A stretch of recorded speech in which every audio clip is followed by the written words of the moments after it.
केंद्र बने।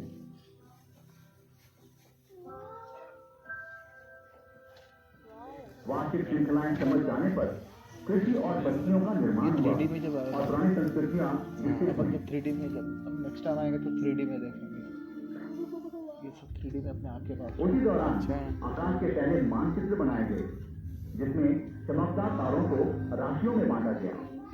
इन मानचित्रों ने नौ संचालन को बढ़ावा देकर अन्वेषण और व्यापार का विकास हुआ।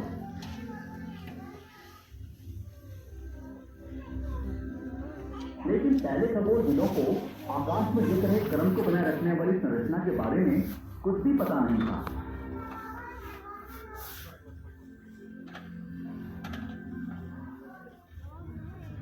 उन पहले खगोलविदों का दृष्टिकोण दंत कथाओं से जुड़ा हुआ था।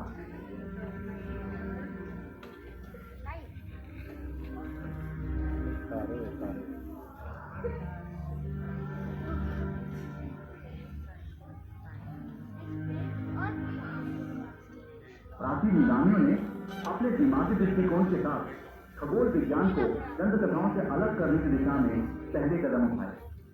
यूनानियों ने अलेक्जेंडर उन दिनों के बुद्धिजीवी जैसे पाइथागोरस, एराटोस्थेनीज, अपोलोनियस तथा टोलेमी आदि ने वैज्ञानिक रूप से खगोल विद्या पढ़ाई और खगोलीय घटनाओं की भविष्यवाणी के लिए प्रणालियां भी बनाई। मौर्य कहा नहीं क्या?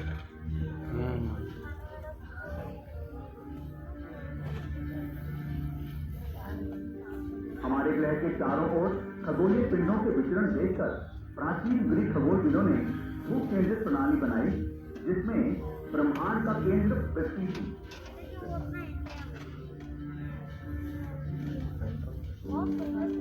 अरिस्टार्कोस पहले यूनानी खगोलविद बने जिन्होंने सौर केंद्रित प्रणाली का प्रस्तावन किया, पर उनकी राय कई शताब्दियों तक नजरअंदाज की गई। 16वीं शताब्दी में ही कोपरनिकस और कैप्लर जैसे खगोलविदों ने अरिस्टोकोस के मत का समर्थन किया। डेनमार्क के टैको ब्रह्म के अवलोकनों को गणित के साथ बुनने पर सौर केंद्रित प्रणाली प्रबल हो उठी। इस प्रणाली के अनुसार पृथ्वी सहित सभी ग्रह सूरज की परिक्रमा करते हैं।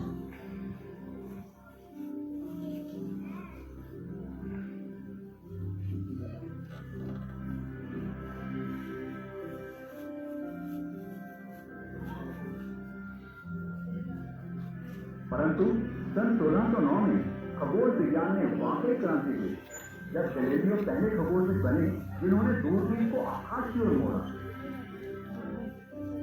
ऐसा करने से उन्होंने ज्ञात ब्रह्मांड की सीमाओं को बढ़ाया और हमेशा के लिए पुराने भू केंद्रित सिद्धांतों को मिटा दिया।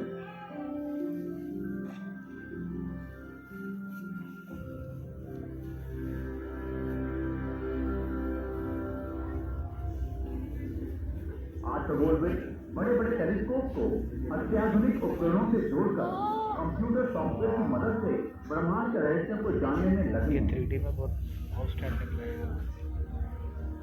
ये सारी 3D में अपने पास दिखेगी।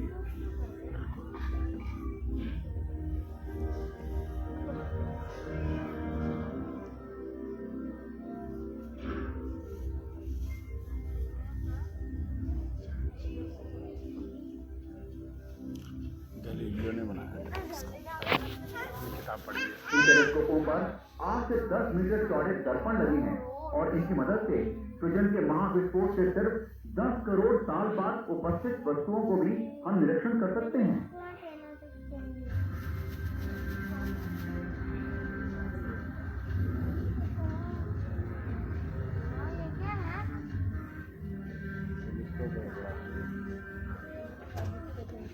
बहुत बड़ा वाला है।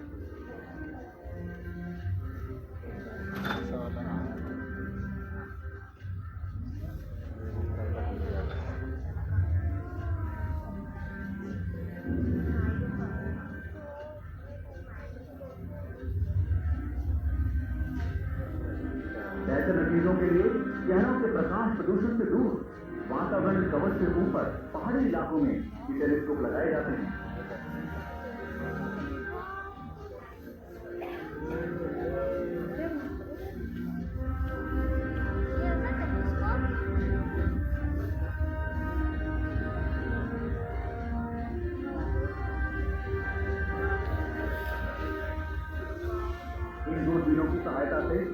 समय के कोहरे को छेद कर अंतरिक्ष की गहराइयों में झांक कर हम एक ऐसे ब्रह्मांड को देख सकते हैं जो हमारे पूर्वजों के लिए कल्पनातीत था।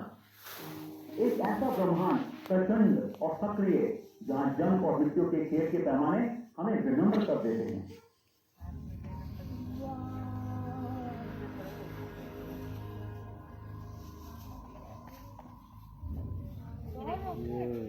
पिछले 50 सालों में गुरुत्वाकर्षण के बंधन को पार कर हमने अंतरिक्ष की खोज का एक नव युग प्रारंभ किया है।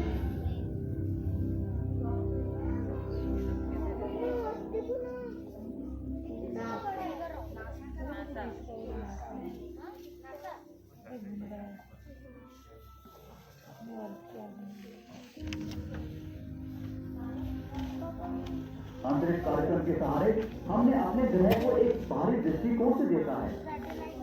सूरज की परिक्रमा करने वाली एक कोमल नीली गेंद प्रतिकूल अंतरिक्ष की ठंड में असुरक्षित।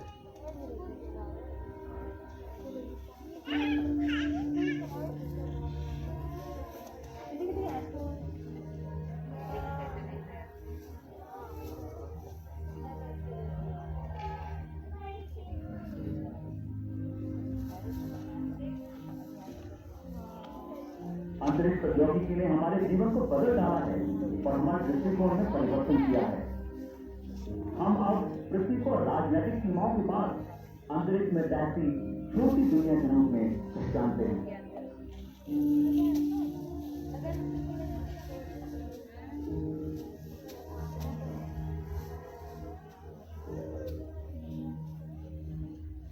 अंतरिक्ष कार्यक्रमों से प्राप्त लाभ इनमें होने वाले खर्च और प्रयास की तुलना में कहीं ज्यादा है।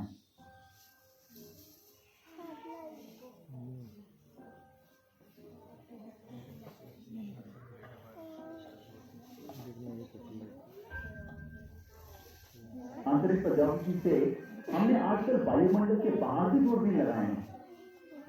जिन तरंगों में वातावरण को पार करने की क्षमता नहीं है, ये अंतरिक्ष टेलीस्कोप उन तरंगों का निरीक्षण कर ब्रह्मांड को साफ साफ चित्रित कर सकते हैं। गैलीलियो की दूरबीन ने हमें बृहस्पति के उपग्रह दिखाए। यहां से लेकर हबल अंतरिक्ष दूरबीन तक टेलीस्कोप की एक एक पीढ़ी ने विश्व पर नए नए दृष्टिकोण देते हुए हमारे सिद्धांतों को चेतावनी दी है। धीरे धीरे हम समझने लगे हैं कि हम ब्रह्मांड के केंद्र में नहीं हैं, बल्कि एक विशाल प्रतिकूल विश्व के एक कोने में स्थित हैं।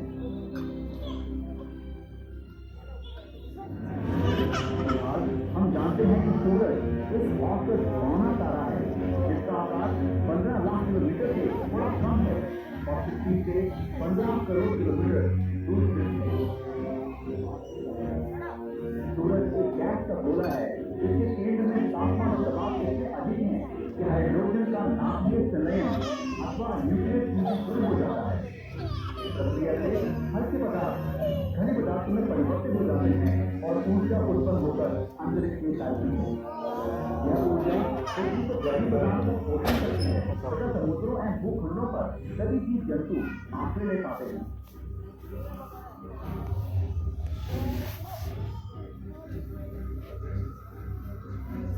कभी कभी सूरज की सतह पर चुंबकीय क्षेत्र केंद्रित होकर छाई या धब्बा अर्थात सनस्पॉट बनाते हैं।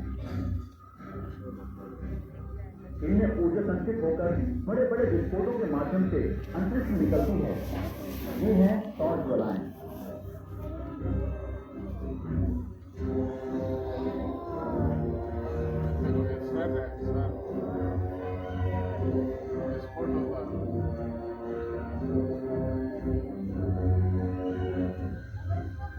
सौर ज्वालाओं के साथ ऊर्जा युक्त कण भी निकल सकते हैं। ये कण कभी कभी पृथ्वी तक पहुंचते हैं और दूर संचार को अस्त व्यस्त कर उसके लिए प्रभाव उत्पन्न करते हैं। 3D में बजाएगा। आजकल सूरज संतुलित स्थिति में है और इस गति से अगले 500 करोड़ सालों तक वह ऊर्जा उत्पन्न करेगा। पर एक न एक दिन उसके केंद्र में ईंधन समाप्त हो जाएगा और सूरज धीरे धीरे ठंडा हो विशाल का लाल रूप धारण करेगा।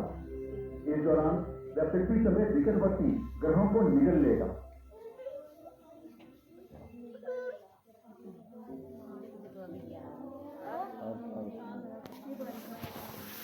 सूरज का सबसे करीबी ग्रह है बुध।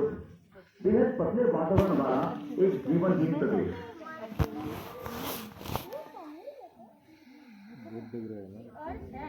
हजारों शुद्ध ग्रहों और धूमकेतुओं के टकराव से उसकी सतह गड्ढों से भरी है।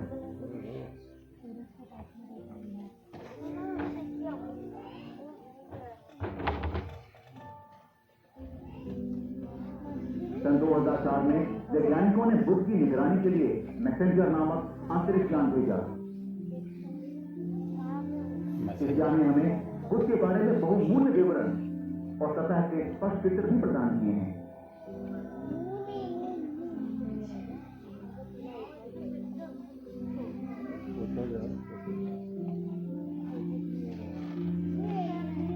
शुक्र आकार में लगभग पृथ्वी जैसा ही है, पर उसका वातावरण ग्रीन हाउस गैस और सल्फ्यूरिक एसिड से भरा है। इस वजह से उसकी सतह का तापमान 400 डिग्री सेल्सियस तक उठ जाता है।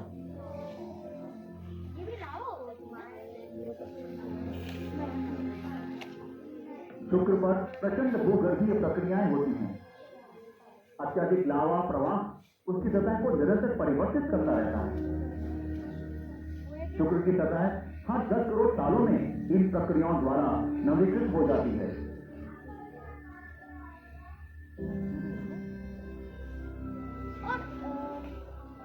सूरज से बाहर निकलते हुए तीसरा ग्रह है पृथ्वी, जिस पर जल के सागर और ऑक्सीजन युक्त वातावरण है।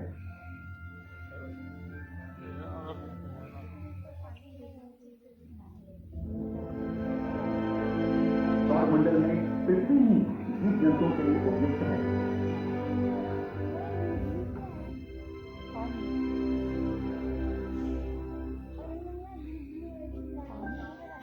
चंद्रमा हमारा सहज उपग्रह है। वह आकार में पृथ्वी से 4 गुना छोटा है और उस पर वातावरण नहीं है।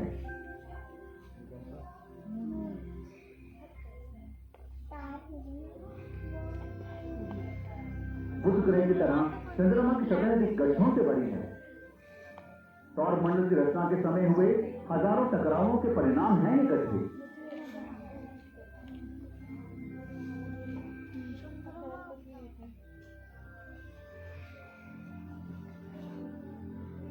चंद्रमा एकमात्र खगोल पिंड है जिस पर मानव ने कदम रखा है।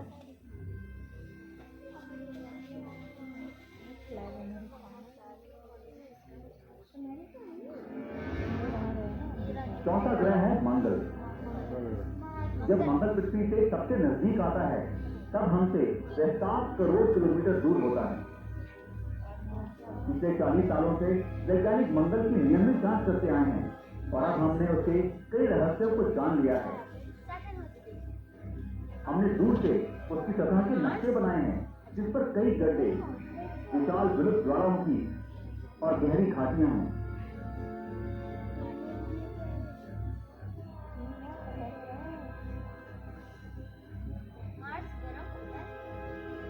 काफी समय पहले इस लाल ग्रह पर लगभग यकीनन जल था। सतह के नीचे छोटे पैमाने में अब भी उधर जल बचा है। हो सकता है कि सतह के नीचे कहीं तरल जीव हो।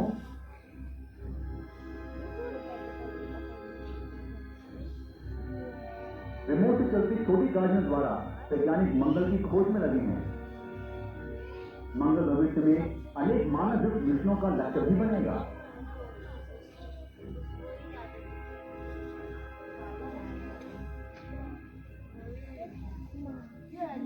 बृहस्पति है सौरमंडल का सबसे बड़ा ग्रह। उसकी चौड़ाई पृथ्वी से 11 गुनी है। उसका वातावरण जो ज्यादातर हाइड्रोजन, हीलियम और मीथेन से बना है, बेहद घना और गतिशील है।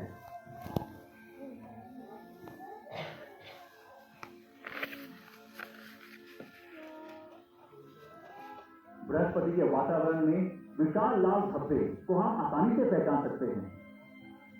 यह एक बहुत बड़ा तूफान है, आकार में पृथ्वी से दोगुना, जो सैकड़ों सालों से सक्रिय है।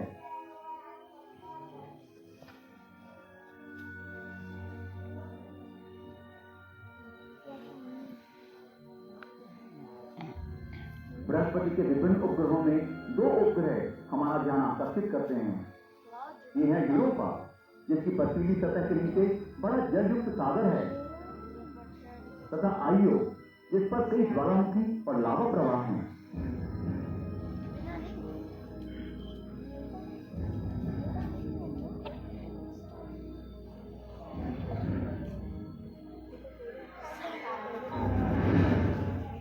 आलीशान छल्लों वाला शनि ग्रह शायद सौरमंडल का सबसे शानदार ग्रह है।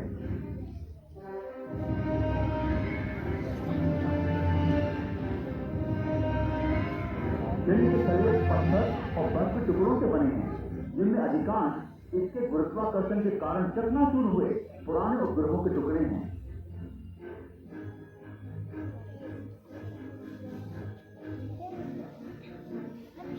शनि के उपग्रहों में से एक टाइटन दिलचस्प है।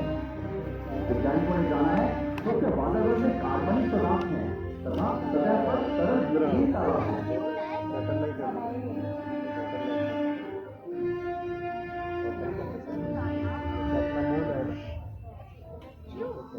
अगला ग्रह है यूरेनस या अरुण ग्रह। इसके भी बड़े तले हैं पर शनि जैसे चमकदार नहीं।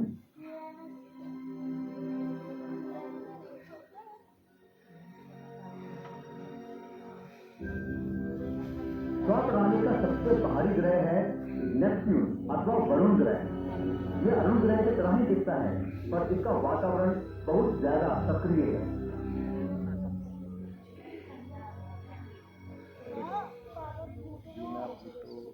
वरुण ग्रह के पास एक प्रदेश है जहाँ बॉनी ग्रह जैसे माके और हाउमेया स्थित हैं। ये बॉनी ग्रह इनके सैकड़ों अज्ञातगामी तथा हजारों छोटे छोटे द्वीप सौर प्रणाली की सीमा पर कैपर बेल्ट नामक एक बड़ी मेखला में स्थित हैं।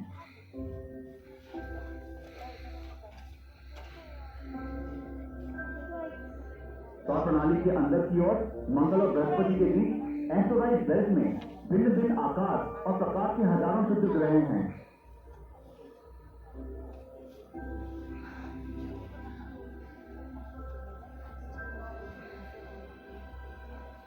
अंतरिक्ष यान इनमें से कुछ के पास गए हैं और उनके विस्तृत अध्ययन किए हैं। ईरोस नामक शुद्ध ग्रह पर एक यान उतरा भी और उसकी सतह का विश्लेषण किया।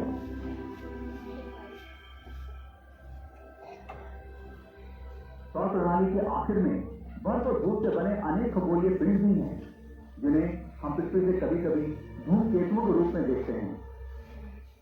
अतीत में लोग मानते थे कि धूमकेतुओं के आगमन विनाश और राजनीतिक हलचल के सूचक थे।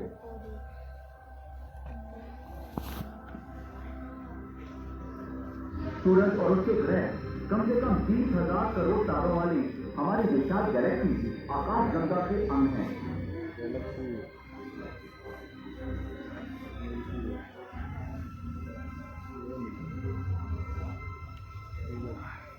इसके अन्य तारों की परिक्रमा करने वाले ग्रहों का हाल ही में हमने पता लगाया है। इन अभिनव मोहक गोलों का अध्ययन अवलोकित खगोल विद्या का एक बढ़ता हुआ क्षेत्र है।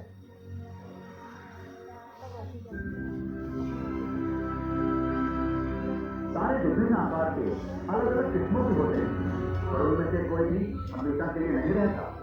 उनकी आयु लाखों साल और हजारों करोड़ों सालों के बीच होती है। उनके ईंधन समाप्त हो जाने पर वे मुरझा जाते हैं।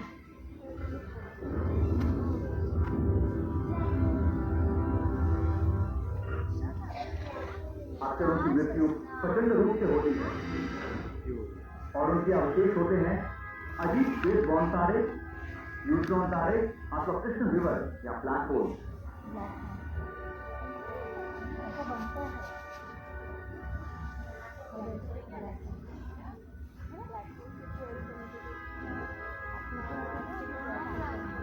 तारे आमतौर पर झुंडों में पाए जाते हैं, जो दो तरह के होते हैं, गोलाकार झुंड तथा खुले झुंड।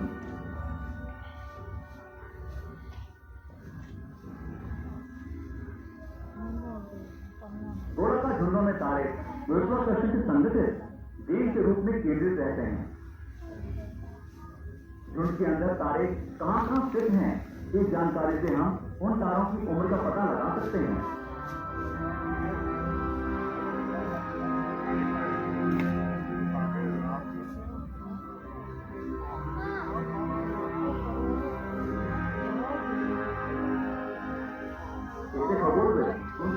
पर प्रकाश डालते हैं। ये झुंड गैलेक्सी के अंदर समाये रूप से पाए जाते हैं। कुछ बड़ी बड़ी सर्किट आकाश गंगाओं में 30,000 तक गोलाकार झुंड निवास करते हैं।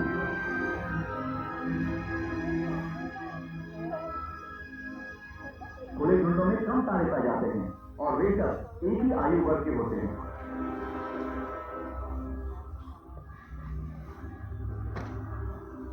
खुले झुंडों के तारे गुरुत्वाकर्षण से उतने बड़े नहीं होते। आकाश गंगा के केंद्र तक चक्कर लगाते वक्त अन्य झुंडों या फिर गैस बादलों के गुरुत्वाकर्षण की वजह से ऐसे झुंड अपने तारों को खो देते हैं। अधिकतर खुले झुंड कुछ करोड़ साल तक ही बने रहते हैं।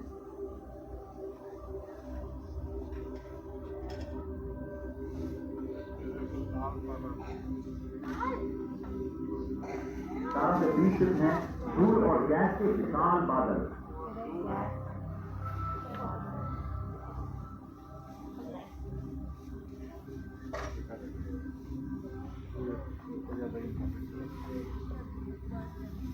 इन निहारिकाओं की गैसों में शामिल हैं हाइड्रोजन, हीलियम और अनआयनित गैस।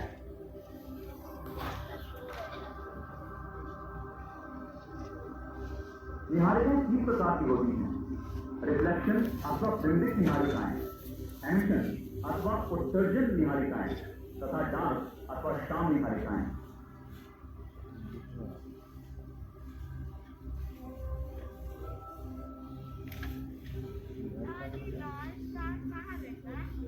अगर परिस्थितियां सही हैं तो ये बादल अपने गुरुत्वाकर्षण से सिकुड़ जाते हैं, जब तक कि न्यूक्लियर फ्यूजन अथवा नाभिकीय संलयन सुलभ तक नए तारे जन्म न ले रहे।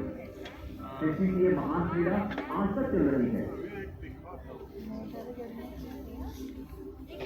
ग्रहीय निहारिकाएं एक तरह की उत्सर्जन निहारिकाएं हैं। हमारे सूरज की तरह के तारे जब विकसित हो अपनी बाहरी परतें खोकर सफेद बौने तारे बन जाते हैं, तब ऐसी निहारिकाओं की रचना होती है।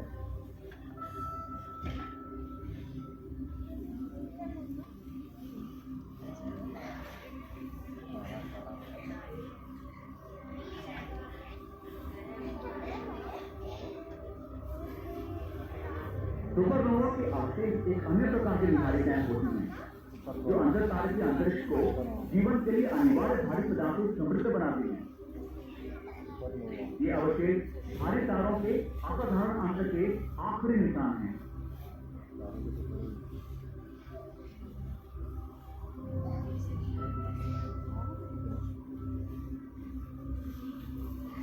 डेढ़ लाख प्रकाश वर्ष लंबी और 30,000 प्रकाश वर्ष चौड़ी हमारी आकाश गंगा एक सर्पिल गैलेक्सी है।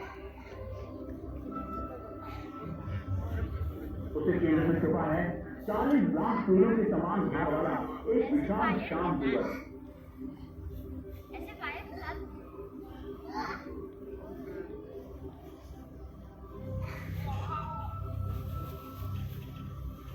आकाश गंगा कितनी विशाल तो है, पर ब्रह्मांड में यह एकमात्र गैलेक्सी नहीं है।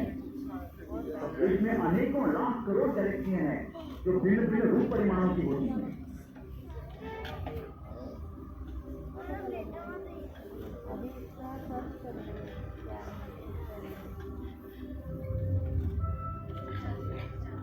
अंडाकार गैलेक्सी औसतन पुराने तारों से बनी है।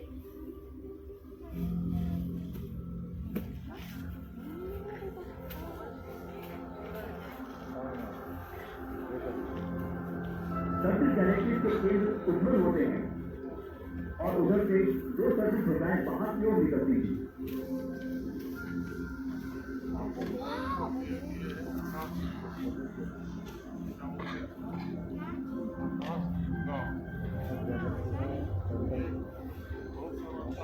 गैलेक्सी में 1/4 सर्पिल हैं।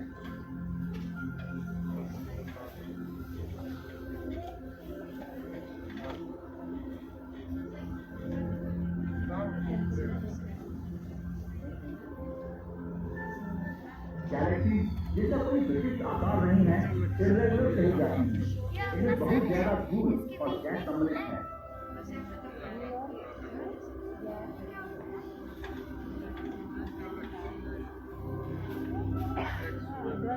अधिकतम इर्रेगुलर सर्पिल अथवा अंडाकार रूप में शुरू होती हैं वे दूसरी गैलेक्सी की गुरुत्वाकर्षण से विकृत हो जाती हैं।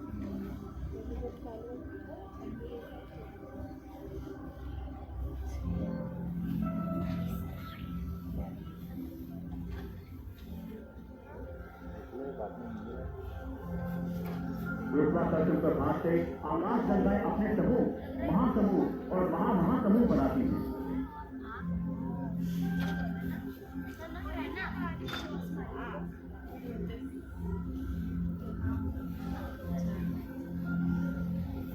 आकाश गंगाओं के इन समूहों में परस्पर टकराव अक्सर होते हैं, जिसके कारण टकराती गैलेक्सी के रूप और विकास में बदलाव होता है।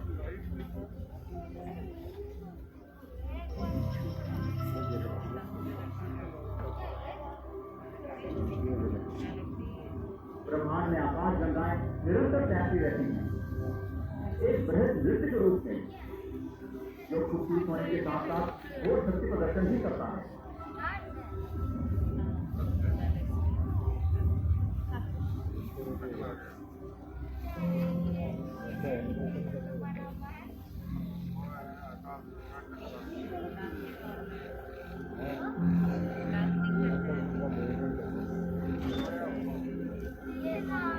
जान पड़ता है कि ब्रह्मांड का सृजन एक भयानक फैलाव के साथ हुआ था, महाविस्फोट जो 1400 करोड़ वर्ष पूर्व हुआ था।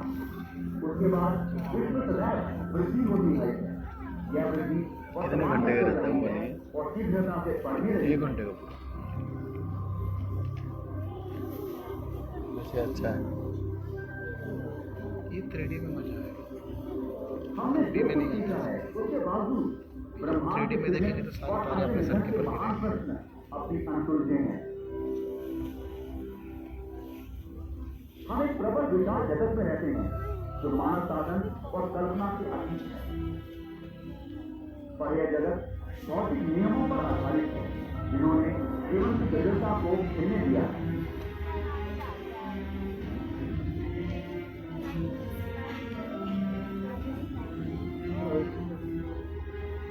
हमारी आकाश गंगा के केंद्र से दूर एक साधारण तारे की परिक्रमा करते हुए इस नीले गोले पर स्थित हम सौभाग्यवश बाहर देख पाते हैं और अस्तित्व के महान प्रश्नों के लिए समाधान ढूंढते हैं।